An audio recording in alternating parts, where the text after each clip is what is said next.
You've been told you're too sensitive. You've been told you need thicker skin.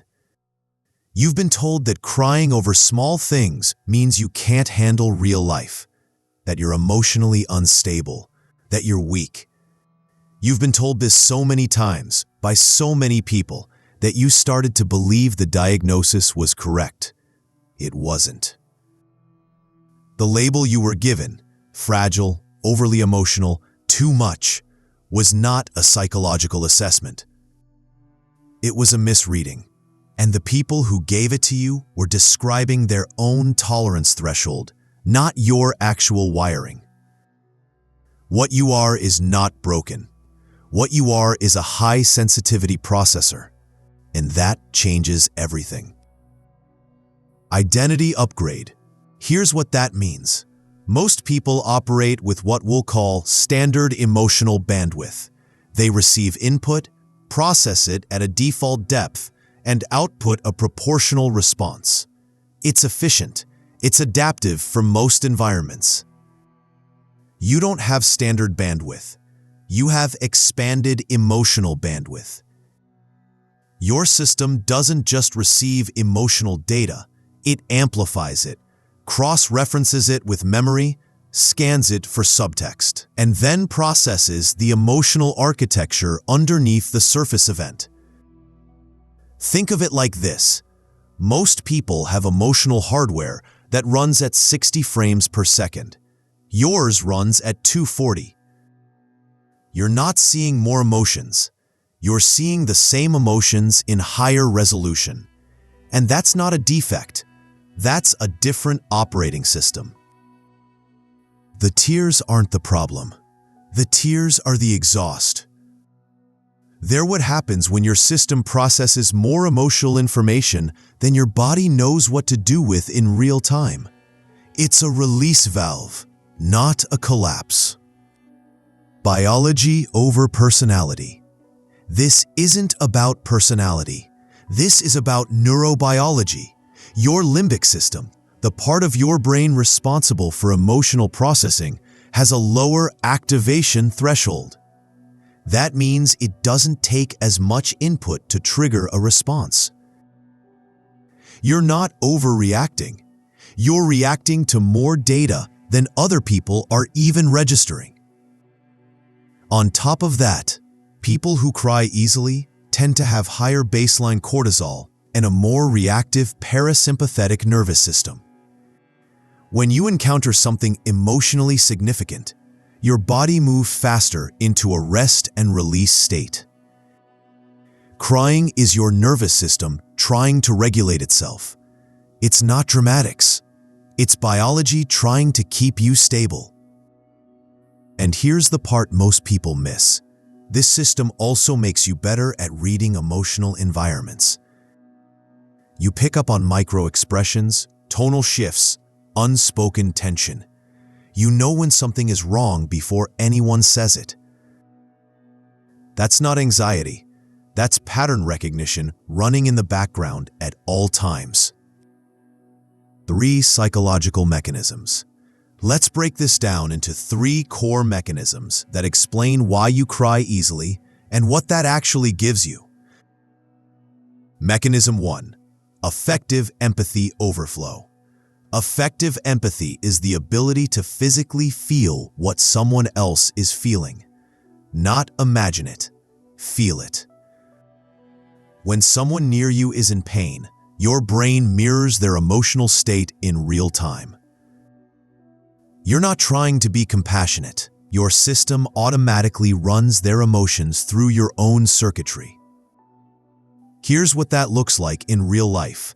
Someone tells you a story about their childhood, and halfway through, your eyes start watering.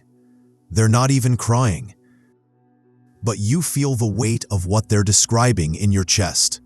You feel the loss, the betrayal, the loneliness, like it happened to you.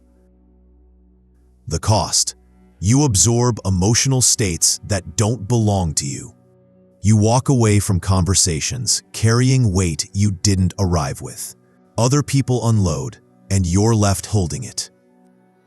The advantage: You understand people in a way most others can't. You don't have to guess what someone needs.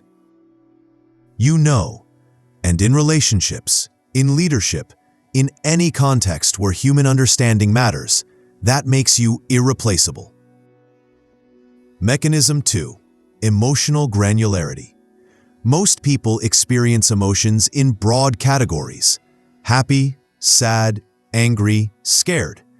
You experience emotions in subcategories. You don't just feel sad. You feel the specific loneliness of being misunderstood, or the grief of losing a version of yourself, or the ache of knowing something beautiful is temporary. Here's the real-life version. You're watching a movie, and a character makes a small sacrifice that no one else in the room even clocks. But you see it. You see what it costs them. You see the loyalty, the quiet love, the resignation. And you cry, not because the scene was sad, because you understood the emotional transaction underneath it. The cost. You can't unsee emotional complexity. You can't watch something shallow and enjoy it the way others do. You're always reading between the lines, always aware of what's not being said. It's exhausting.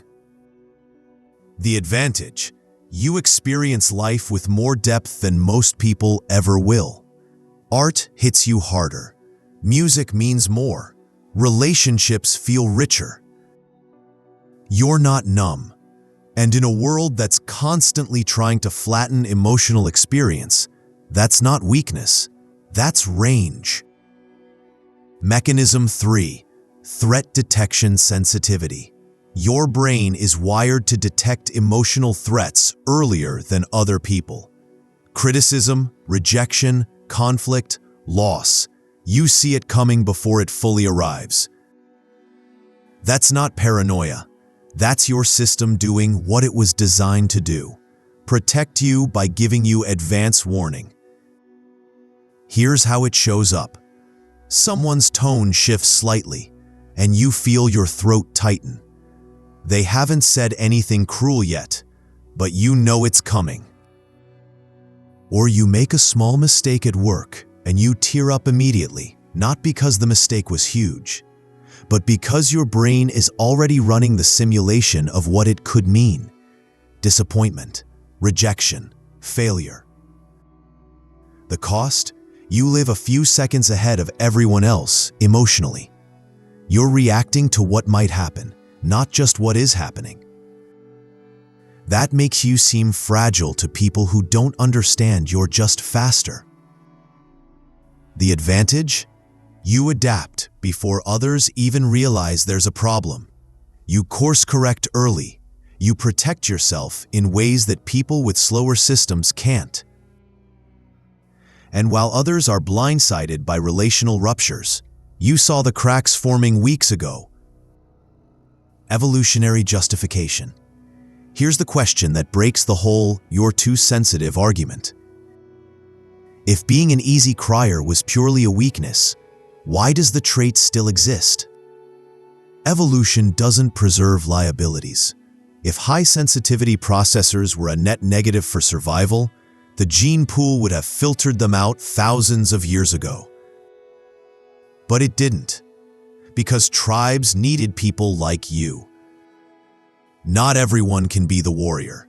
Someone has to be the one who notices when the group is fracturing. Someone has to feel the tension before it turns into conflict. Someone has to care about the person who's quietly struggling while everyone else is focused on the hunt. You weren't built to lead the charge. You were built to keep the group intact. And that role mattered just as much as strength or strategy or speed. Different wiring, same importance. Environment versus identity shift. Think of people like fish. Some fish are built for open water, fast currents, constant motion, high stimulation. They thrive there. Put them in a calm pond, and they'll get restless, bored, aggressive. Other fish are built for still water. Low light, steady temperature, quiet. They thrive there. Put them in a rushing river, and they'll exhaust themselves trying to stay upright. Neither fish is broken. They're just in the wrong environment. You've spent your life being told you need to adapt to the river. Toughen up, move faster, stop being so affected by everything. But the problem was never you. The problem was that you were trying to survive in an environment that wasn't built for your system. You don't need to change your wiring. You need to stop putting yourself in environments that treat your depth like a defect. High-stimulation jobs, relationships with people who mock vulnerability, friendships that require you to perform emotional numbness to fit in, media that floods you with synthetic outrage and manufactured crisis. Those environments will break you, not because you're weak, because they're incompatible with how you process the world. Prescription without fixing them. So here's what you do. You stop trying to become someone else. You stop apologizing for the fact that a movie made you cry, or a conversation left you drained, or you needed 3 days to recover from something everyone else shrugged off. You protect your bandwidth. That means curating your inputs. It means being more selective about who gets access to you. It means recognizing that your system has a threshold, and you're not obligated to ignore it just because other people have a higher one. You respect your limits, not as failure, as design. You don't push through emotional exhaustion the same way you don't push through a broken leg. Your system is telling you it needs time to process. Listen to it. You stop betraying yourself to make other people comfortable. Every time you fake numbness, every time you suppress a reaction, every time you apologize for feeling something, you're teaching your system that it's wrong. And it's not. It never was. And most importantly, you stop seeking validation from people who are wired differently than you. A river fish will never understand why you need stillness, and that's fine. You don't need them to understand. You just need to stop letting them define what strength looks like. Closing identity lock-in. You're not too sensitive. You're a high-resolution processor, living in a world designed for standard definition. And the tears? They're not weakness. They're proof that your system is doing exactly what it was built to do. Process emotional complexity that most people will never even notice. The world didn't lie to you on purpose. It just didn't have the framework to understand what you are. But you do now. So stop treating your depth like a disorder. Start treating it like the operating system it is. Protect it. Honor it. And for the love of everything, stop apologizing for it.